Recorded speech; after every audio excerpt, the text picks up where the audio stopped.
Hey everyone, welcome back. It's Floss and the Bachelor recap is back. Yay! I'm sorry I abandoned you last week. I went out on Thursday night and so I missed the filming and the second half and I just kind of forgot about it. Just thought, because Richie's such a snooze fest, I didn't really care. But it was very nice to hear that people were missing it. So that was nice that you left some comments and said you're all missing it, which is good. So I'm back, I'm here.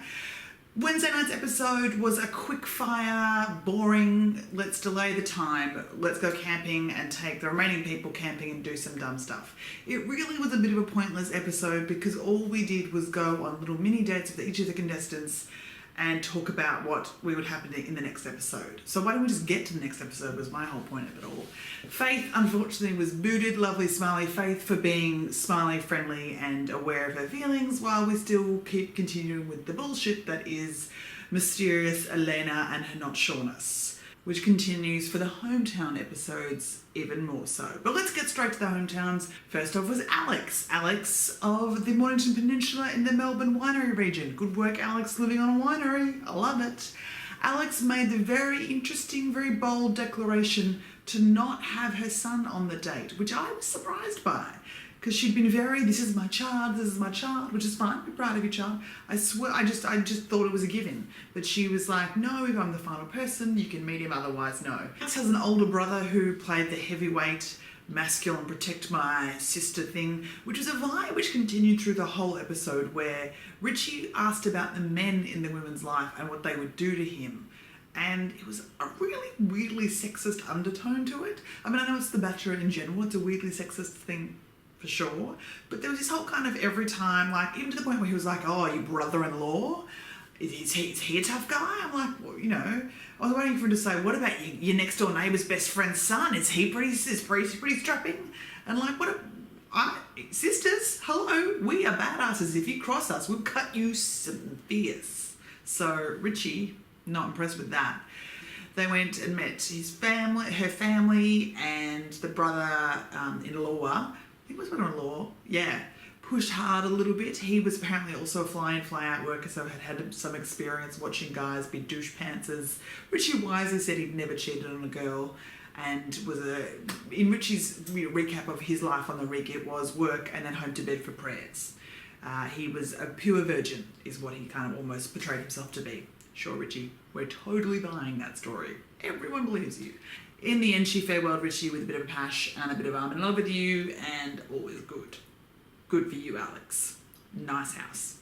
Then we went to meet Elena, who we still have no idea about, where we first learned for the very first time, and so does Richie seem to, that she was some sort of tennis prodigy, some kind of Anna Kournikova chick who'd spent the last 5 years in a tennis academy, which probably explains why she was a shithouse camper the night before, because she never was allowed to go outside. Anyway, she and Rich played a few tennis matches things. Rich, not a great tennis player. So then they go to Elena's house to meet Andre. Andre, the Ukrainian giant, who is not a giant really, but he was the ominous Richie be scared of the man in someone's life person in this meeting. Andre was an ex-boxer.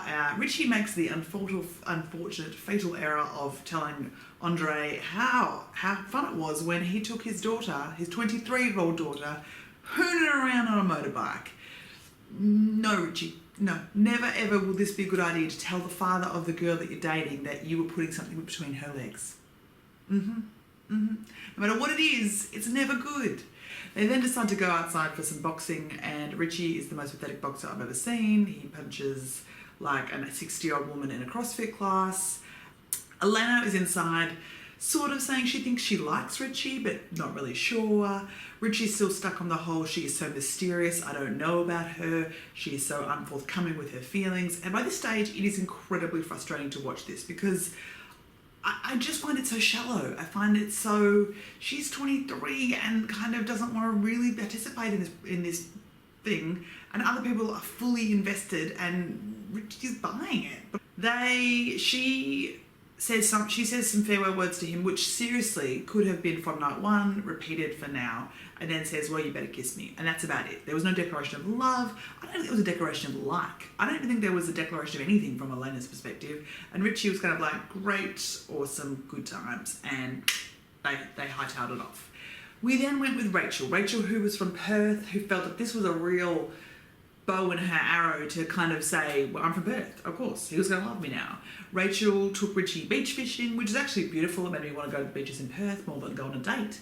And they had a good little time. Rachel was very keen. You could see that straight away. Before we go to Rachel, Richie again misidentifies the threat and kind of goes, oh, the brother-in-law is a lawyer. Oh, and Rachel is clearly saying, no, my sister's the one who's going to get stuck into you. And Richie's all like, oh, the male, watch out. Which is weird. Richie's got a weird male complex going on. Maybe it's the lack of the father, which we never talk about. We don't hear anything about Richie's own thoughts, desires, feelings, love beyond the shit cliches that we're getting. Sorry, it's just getting me angry this season. Every episode gets me angry. The sister does get into him a bit, which is good, but, you know, usual smoosual. The sister and Rich have a bit of a chat. The same old, how can you pick her above everybody else yet? No, he can't. Do you love her above everybody else yet? No, he won't say that. So the question is kind of not redundant, but, you know, whatever. It's the same tension drama that's always the answer that won't be answered. Then Rachel says she's pretty much falling in love with him. She doesn't say love, but she kind of is very excited about the whole process. But as he leaves, we get the plunky plunky music of doom, so that doesn't spell well. We then go to Northam, which is somewhere WA, where we meet Nikki. They go to the races for a very brief period of time. As a pre-picnic in which they chat about who they're going to meet. Go to Nikki's house where we have another male relative to be afraid of. This one's Snowy. We stand outside, sit at the barbecue, turn some sausages. Snowy and Richie have a 5-minute bit of a, you going to screw around? No, I'm not, mate. Great. Boom. We go inside. At this point, I would say Nikki seems the most genuine out of anybody. In terms of, I genuinely think she's got strong feelings for Richie. Whereas I think Alex has strong feelings, but they're kind of not based on, I don't know if it's Richie, she just loves the Bachelor.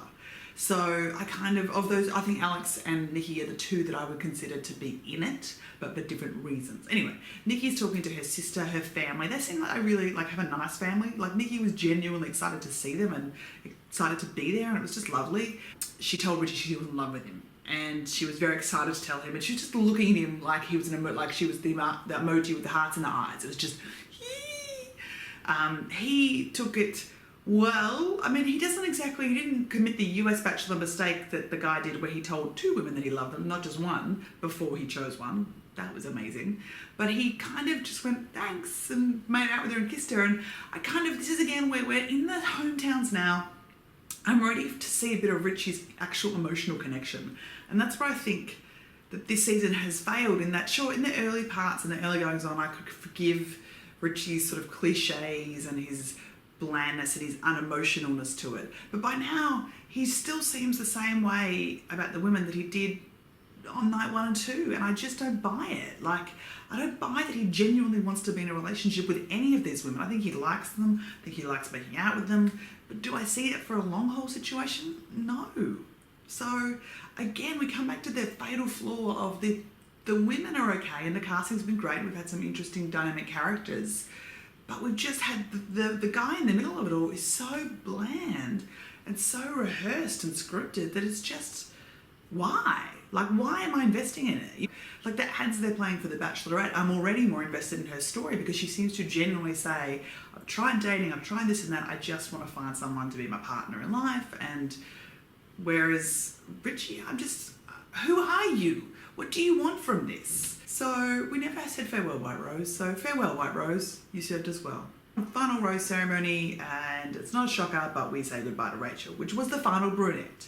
Rachel was not as shocked as I thought she'd be. So obviously she knew, maybe she felt it in the waters, but also that again, the farewell was just a snoozer-palooza. It was an anticlimax. Neither of them seemed devastated by it. No one seemed upset, just maybe mildly uncomfortable about it all.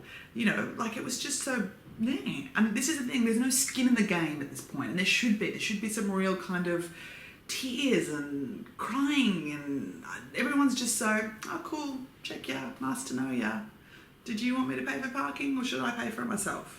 My first rose goes to Andre, Elena's father. He's my kind of guy. He had the shots ready to go when they walked in the door, and then later on we had a chat with his daughter. He had an esky full of alcohol ready to chat. Good work, Andre. And he also mocked Richie for his bullshit punches. So this is for you, my friend. I'm coming over. My second rose goes to Nikki. I'm actually quite invested in her as a character in terms of I like how she seems a bit more genuine than anybody else. She seems to actually care for Richie, and I hope that he picks her. She doesn't necessarily deserve him. He totally is batting above his average if he gets her. I think she would be really good for him. She would give him maturity. Yeah. And my third and final rose goes to, what is it? I don't even know. Third and final rose goes to ambivalence because I don't even know who to give it to. I'm that about the whole thing. I'm just bored. I'm really bored by it all. Like, seriously. So that is the Bachelor recap. I will be back next week for the finale. Oh my God, I cannot believe it. Crazy, crazy, crazy. Obviously, this season's been a bit of an anticlimax. I think a lot of people came in thinking high hopes because of Richie. But I think it's a case in point of very much so, don't cast people based just on the fans' outcry. It happened in America with the one Pablo season, and it's happened here. You got to make sure they're actually good talent. And that's probably where, that's where we've gone wrong. Richie, pretty guy, good jaw, not much else going on.